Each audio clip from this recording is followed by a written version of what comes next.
हा, today's motivational quote, never look down on anyone, only God seats that height. म्हणजे सरळ सरळ काय याचा अर्थ माहिती का?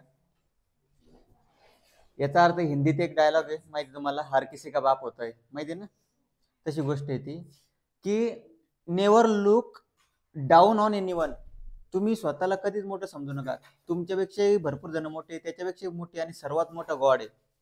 त्याच्यासाठी कधीच स्वतःला मोठं समजायचं नाही, आणि छोटे आपल्यापेक्षा लहान आहे त्याला असं कमजोर नाही समजायचं. म्हणजे only God seats that height. कळालं? कसं आहे की आपण एखाद्याला, आता तुमच्या स्कूलमध्ये एखादा मुलगा असला, तुम्ही काय करता? त्याला टॉर्चर करता, हे करता, बरोबर आहे. त्याच्यावर असं तुम्ही प्रेशर टाकता, माझं हे काम करून दे, माझं होमवर्क करून दे. काही जण असतात तुमच्या मला चॉकलेट आणून दे, असतात ना? ठीक आहे, मनाव सरले सांगू नको, बरोबर आहे. ही एक्झाम्पल झालं अशा गोष्टी. ठीक आहे, तर असं समजायचं आपण खूप काही मोठे नाही, आपल्यापेक्षा सर्वात मोठा कोण आहे? गॉड. ठीक आहे, त्याच्यासाठी असं आपण झुकायचं कोणापुढे ना कोणापुढे. त्याच्यामुळे काय होतं, आपली प्रोग्रेस व्हायला अडथळे येत नाही, कारण आपल्या मनात काय असतं, नाही मला सगळं काही येतं, मला सगळं काही जमतं. ते विषय सोडून द्या, थोडं प्रोग्रेसच्या नांदी लागा, ऑटोमॅटिक बाकीच्या गोष्टी सॉल्व्ह होतील.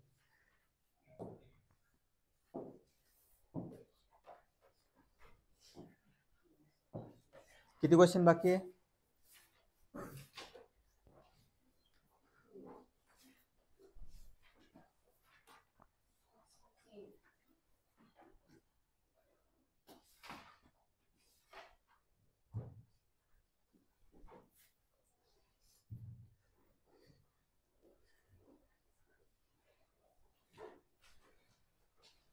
फाईव्ह 5.1 ना? बर,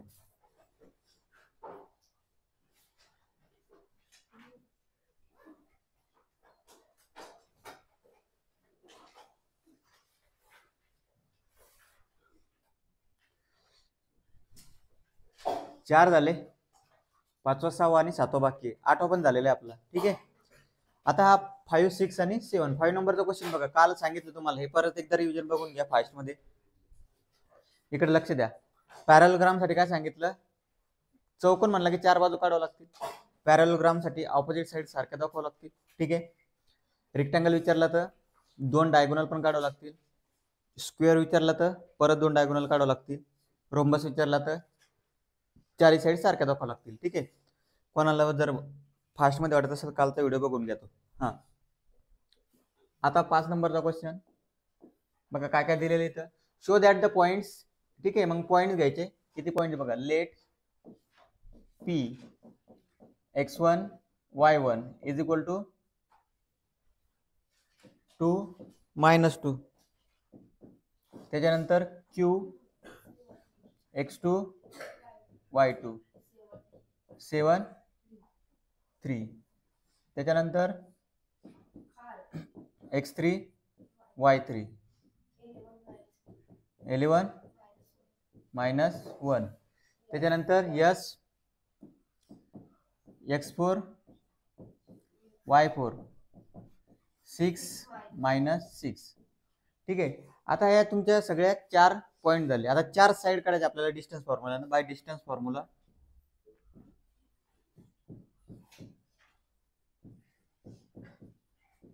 बाय डिस्टन्स फॉर्म्युला. आता आपला डिस्टन्स फॉर्म्युला एक साइड काढू. PQ square. काय करायचं? PQ स्क्वेअर काय राहील? x1 - x2 plus y1 - y2 चा स्क्वेअर. x1 - x2 2 - 7 प्लस -2 -3 चा स्क्वेअर. 2 - 7 -2 -3 किती ले? मायनस. आता एक एक बघा, आपण डायरेक्ट सोडवते का? नाही, क्वेश्चन मध्ये क्वेश्चन आहे. ठीक आहे, -5 चा स्क्वेअर 25. याचा आन्सर 25. टोटल आन्सर किती आला? 50. PQ स्क्वेअर बरोबर आहे 50. मग PQ बरोबर किती येईल? 2 गुणिला 25 रूट मध्ये. आन्सर येईल 5√2. याला द्या 1 नंबर. ठीक आहे, 9. एक्झाम मध्ये एक लाईन सोडली तरी चालते याच्या दोघांच्या मधात. 9 QR स्क्वेअर काय होईल मग? x2 - x3 y2 minus y3 7 minus 11 समोर 3 प्लस 1. तुम्हाला म्हटलं मी सेकंड टर्म मायनस असले की 3 मायनस मायनस काय होणार प्लस. किती 16. ठीक आहे. काय बघा याच्यात एक ट्रिक सांगतो तुम्हाला. हे या दोघांमधला फरक बघायचा फक्त. मायनस असले काय बघायचा फरक. ठीक आहे. या दोघांमधला फरक किती आहे 4चा. 4चा स्क्वेअर 16. 3 आणि 1 4 याचा पण स्क्वेअर 16.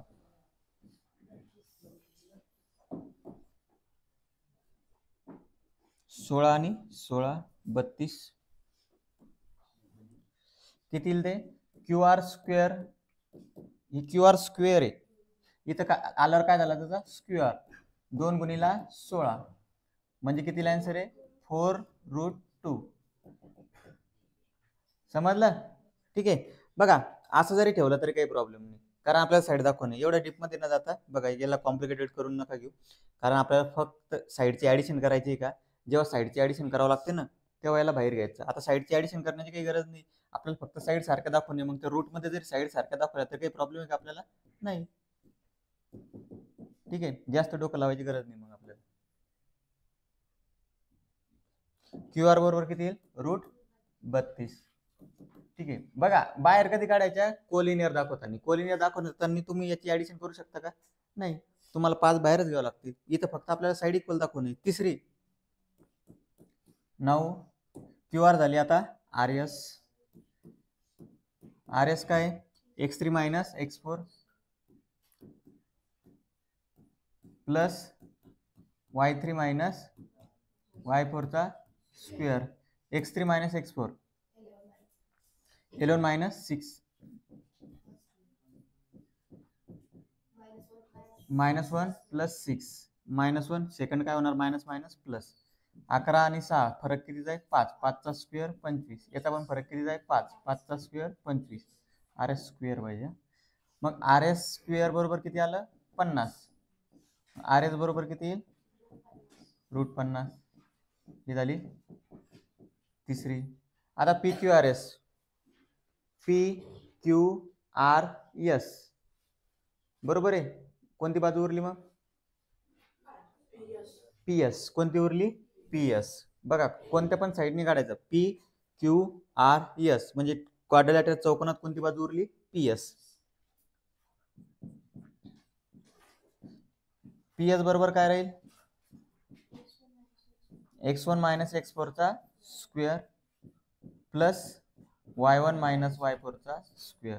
काहीच अवघड नाही, फक्त तुम्हाला याच्यात कोणत्या कोणत्या साईड घ्यायचे ते बघणे. ह्या 4 साईड काढण्याची तुम्हाला काही विचारू द्या, स्क्वेअर विचारू द्या, पॅरलोग्राम विचारू द्या, रेक्टँगल विचारू द्या, 4 साईड काढण्याचे. फक्त पॅरलोग्राम मध्ये इथं स्टॉप व्हायचं, रोम्बस मध्ये पण इथं स्टॉप होऊन जायचं, कारण पॅरलोग्राम आणि रोम्बसचा आन्सर 4 साईडवर येऊन जाईल. जर रेक्टँगल विचारला तर डायगोनल पण काढावं लागते, आणि स्क्वेअर विचारला तरी डायगोनल काढावं लागते.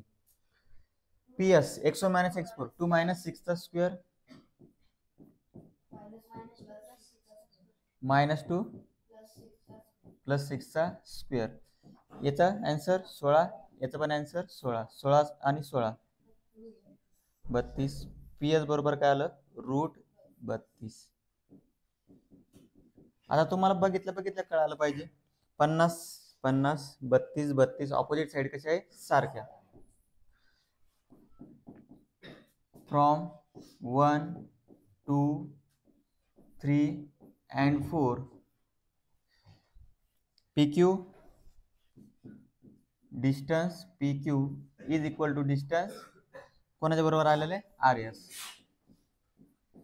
डिस्टन्स दुसरं कोणतं आहे QR is equal to distance PS. That is opposite sides are equal. Opposite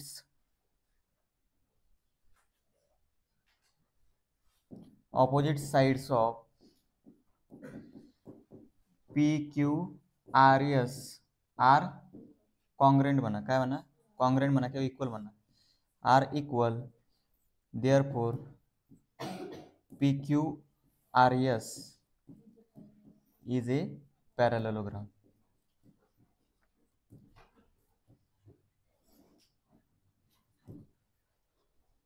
value fast मध्ये लिहा. हा बघा, आता हा जो 6 नंबरचा क्वेश्चन आहे तो तुम्हाला होमवर्क राहील. किती नंबरचा? 6. कसा सोडवायचा बघून घ्या, इकडे लक्ष द्या. हा जो क्वेश्चन घेणार आहे आपण,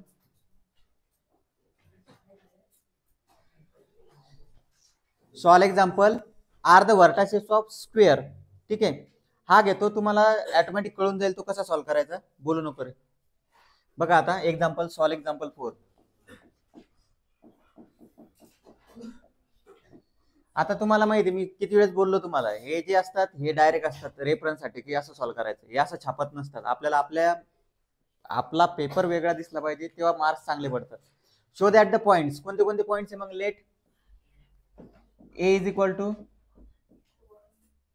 1 7 x1 y1 1 7. b is equal to x2 y2 4 2. c x3 y3 आणि d x4 y4 -4 4.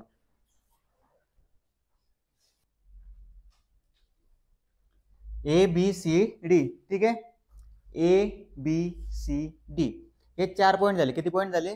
4. आता या 4 पॉईंटचे आपल्याला 4 साइड काढणे. किती साइड काढणे? 4. Now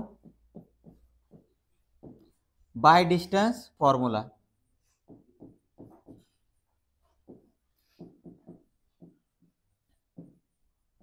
by distance formula A B.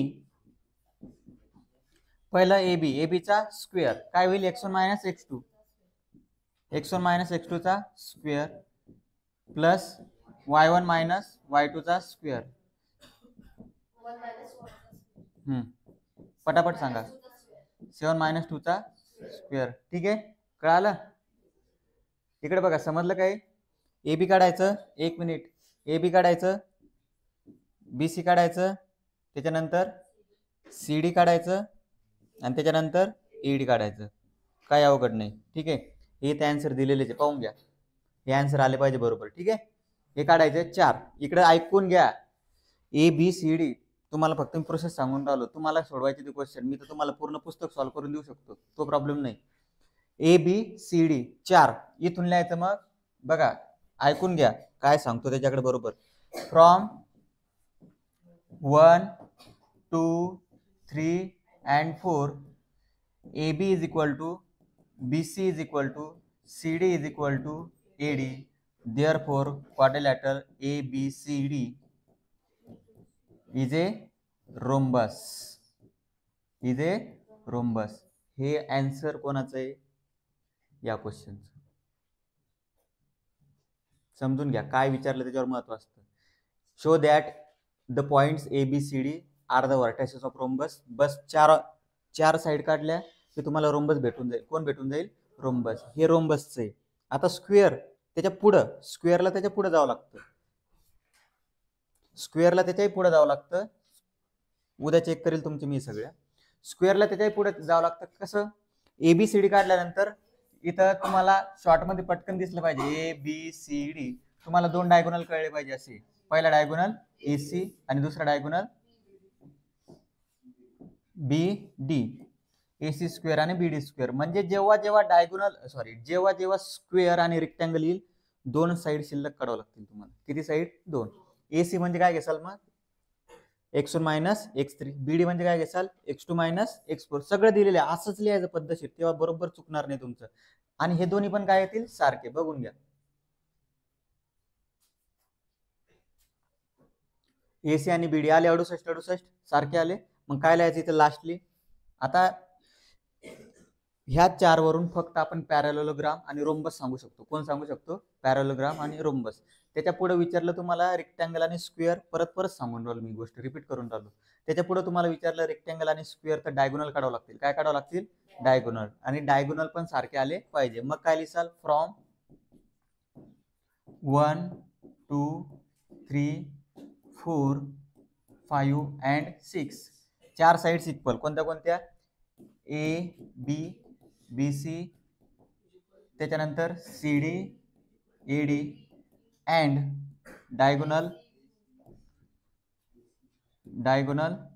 A C is equal to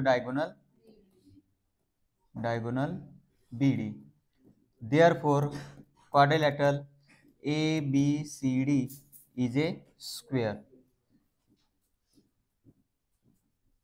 समजला? कळालं का?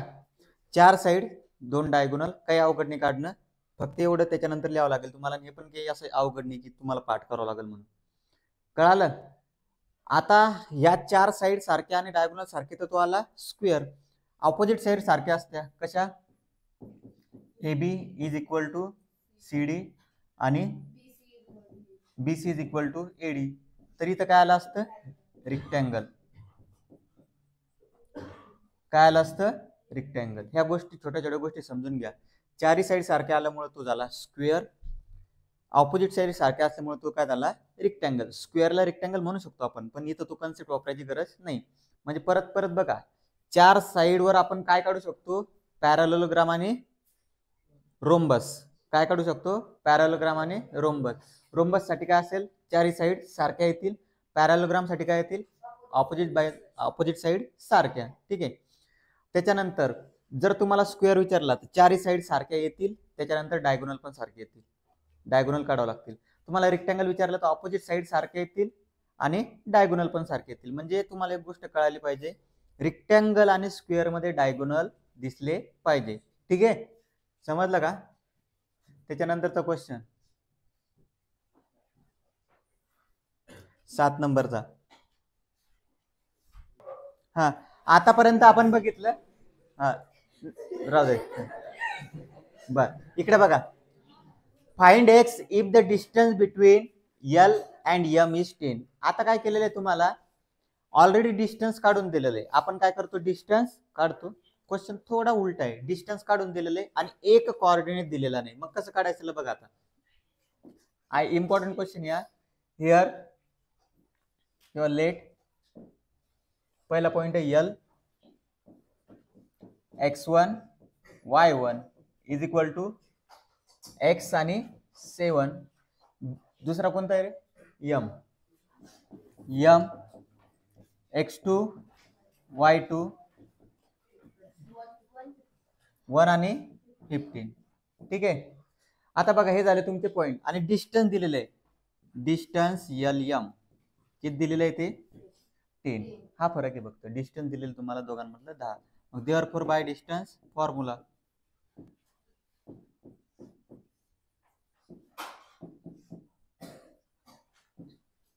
बाय डिस्टन्स फॉर्म्युला काय येईल answer? LM square is equal to x1 minus x2 plus y1 minus y2 चा स्क्वेअर. 10 चा स्क्वेअर. x1 किती आहे? x मायनस 1 चा स्क्वेअर. y1 किती आहे? 7. 7 मायनस 15 चा स्क्वेअर. 10 चा स्क्वेअर 100. हा a मायनस b चा फॉर्म्युला. ए मायनस बी दरवेळेस आता सांगायची गरज नका पडू. A square B square minus twice A B. Simply लक्षात ठेवा. एक्सचा स्क्वेअर, पहिल्याचा स्क्वेअर, दुसऱ्याचा स्क्वेअर, दोघांचा गुणाकार. एक्स इंटू 1 एक्स, त्याची दुप्पट ट्वाइस एक्स. ठीक आहे, लक्षात राहू दे.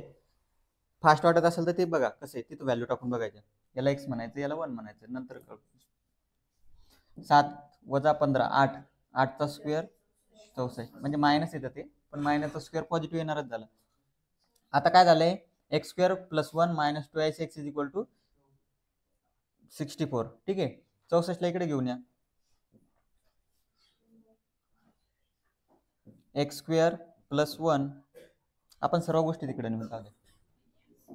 हा, x square plus 1 minus 2x plus 64. हे 100 तिकडे गेल्यानंतर काय झाले? Minus is equal to 0. X square minus twice x. आता याचं सांगा, एक 64 आणि एक 65. 65 आणि 100 मधून 35 इज इक्वल टू 0. आता हे झालं तुमचं quadratic equation chapter number 2 algebra. ठीक आहे. आता तुम्हाला माहिती आहे सी पॉझिटिव्ह सी निगेटिव्ह पटकन आठवलं पाहिजे. बंद करते. सी पॉझिटिव्ह सी निगेटिव्ह, पटकन आठवलं पाहिजे. सी पॉझिटिव्ह असला की फरक चेक करतो. कोणत्या दोन संख्यांचा फरक 2चा आहे आणि गुणाकार 35 आहे? 7 35. ठीक आहे. काय आहे ते -35 आणि -2. कोणत्या संख्येला मायनस देसाल, छोट्या का मोठ्या? मोठ्या. तेव्हाच फरक काय येईल? निगेटिव्ह. ठीक आहे. याचे आन्सर जर तुम्हाला कळून जातील, त्याचे ऑपोजिट साइन काय असतात? आन्सर +7 -5. आता इथे आपल्याला व्हॅल्यू टाकायची आहे. x² 2x ला रिप्लेस करायचं. -7x + 5x - 35 = 0. दोघांमधून common x -7.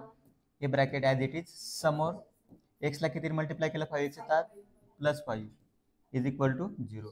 x - 7 आणि x + 5. मग x = 7 और x = -5. हे झालं तुमचं आन्सर. ठीक आहे. म्हणून हा क्वेश्चन इम्पॉर्टंट आहे. कळालं का? घ्या लिहून. नका